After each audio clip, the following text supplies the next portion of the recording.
Nathan Rourke never intended to become a footnote in galactic history for a joke gone sideways. He stood in the grand hall of the Varelian Summit, the kind of place where political tension hung thicker than the ionized plasma clouds outside the panoramic windows.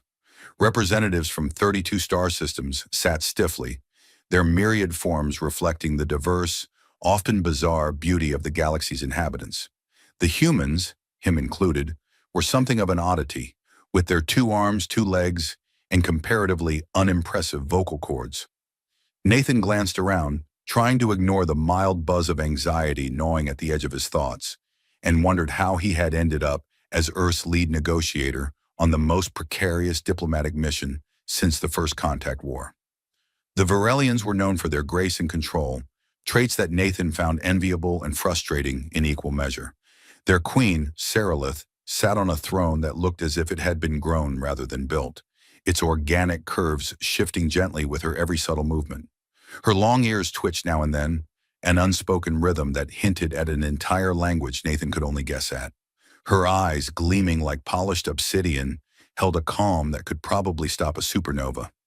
She was the perfect image of alien royalty, poised, enigmatic, and utterly unapproachable. Negotiations had dragged on for hours, the usual back and forth of territorial claims, resource sharing, and security guarantees that felt more like a galactic chess match than a diplomatic discussion. The room was thick with carefully measured words, each faction jockeying for advantage. Nathan tried his best to keep the mood light with a few dry quips, but the effort was like trying to juggle antimatter. Any misstep could trigger disaster. When the Varelian envoy declared, with the kind of solemnity that suggested the fate of the universe hung on this point alone, that their borders could not be compromised, Nathan's patience snapped. "What's next?" he muttered under his breath, mostly to himself. "Marriage proposals?" The words slipped out louder than intended, carrying a sharp edge of sarcasm that was more tired than threatening. For a heartbeat, the room remained frozen, the tension thick enough to cut with a vibroblade. Nathan's eyes darted to Sarilith, expecting the usual polite dismissal or a cold stare that would have sent lesser negotiators fleeing. Instead, she smiled. Not a small smile or a polite diplomatic curve of the lips, but a slow, deliberate smile that spread across her face, revealing a hint of sharp teeth. Her long ears twitched forward in unmistakable amusement. "I accept," she said, her voice calm, melodic, but carrying a weight that sent a ripple through the assembly. Nathan blinked. "Wait, what?" "I accept your marriage proposal," Sarilith repeated, eyes glinting like starlight caught in a prism. The silence shattered like a deflector shield under fire. Delegates gasped, whispered, exploded into stunned murmurs, and a nearby aide fainted with a soft thump. Nathan swallowed hard, his mind scrambling to process the absurdity of the moment. A joke had become a treaty. A sarcastic remark had become a binding political alliance. Sarilith rose with regal grace, the throne's bioluminescent tendrils pulsing in time with her heartbeat. "It appears that in your species, casual remarks can bear great weight. I see no reason to refuse an offer so convenient." Nathan opened his mouth to protest, but the words stuck. What could he say? That he didn't actually mean it? That he was about to be married to a queen whose species could communicate telepathically, and whose idea of dinner entertainment included gravity manipulation? The summit's chief coordinator hurried forward, clutching a datapad glowing with newly minted protocols. "If I may suggest, Your Majesty and Mr. Rourke, we proceed with formalizing this unexpected alliance. It could serve as a powerful symbol for interspecies cooperation." Nathan shot Sarilith a look somewhere between bewilderment and resignation. She raised an eyebrow and offered a small shrug. "It would appear the universe has a sense of humor," she said softly.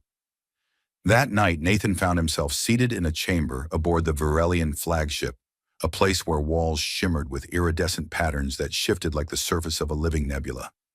He was draped in robes woven from silk that glowed faintly, threads humming with nanotech energy, designed to respond to mood and environment. The queen watched him with amused eyes as he fumbled with the unfamiliar garment, muttering, "I swear this is not how we do weddings on Earth." Sarilith's long ears flicked.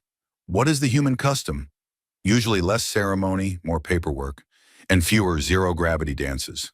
Nathan replied, trying to find humor in the chaos to steady his nerves. She laughed, a soft, musical sound that seemed to ripple through the room. You will learn, Nathan. And so will I. Perhaps this will be more than a political arrangement.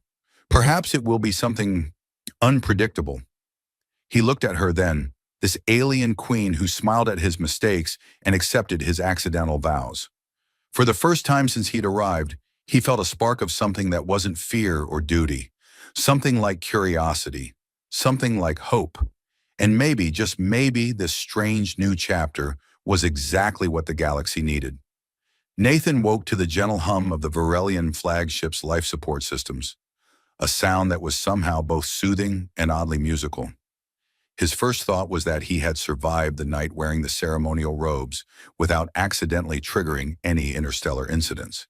Then he remembered he was officially married to an alien queen, which made surviving the night feel like an achievement worthy of a parade. Stretching, he attempted to ignore the silk's faint pulse against his skin, a constant reminder that this fabric was far from ordinary earth cotton.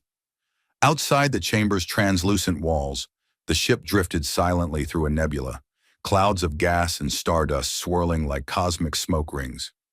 Nathan glanced at Sarilith, seated calmly at a low table, delicately peeling a fruit that glowed softly with shifting colors. "What is that?" he asked, eyeing the telepathic fruit suspiciously. She smiled, long ears twitching in amusement. "It is called a larash. Eating it allows one to share a brief mental echo of its origin, memories of the planet where it grew. Would you like to try?" Nathan hesitated.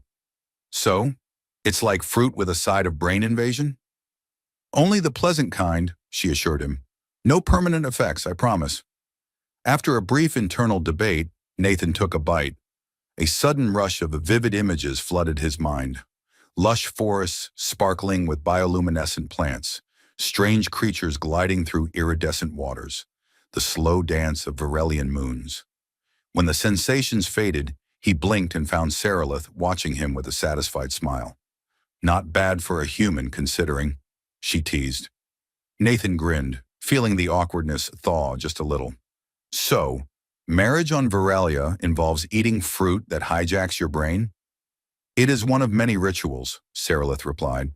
"There will be dances, vows, and the binding of minds, all carefully designed to ensure the strength of the union." Nathan ran a hand through his hair, already feeling the weight of interspecies diplomacy pressing on him like gravity itself. "You know, back on Earth, we usually just get drunk and sign papers." Sarilith laughed again, a sound like wind chimes caught in a gentle breeze. "You have much to learn, Nathan."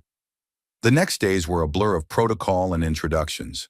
Nathan met the court's advisors, beings who looked like crystalline sculptures humming softly with energy, telepathic diplomats who communicated in shimmering colors, and creatures whose very presence bent the light around them.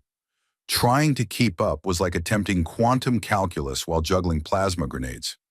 At one point, Nathan accidentally saluted a potted plant that promptly emitted a polite beep and a blinking light. "That's my cousin," Sarilith explained dryly. "It's a Varelian custom to honor family, regardless of form." The humans aboard the ship sent a steady stream of messages back to Earth, where Nathan's new status became the galaxy's favorite meme. "Humans accidentally wed alien queen. Still can't negotiate a treaty." Nathan groaned every time he saw the headlines but found some comfort in the absurdity.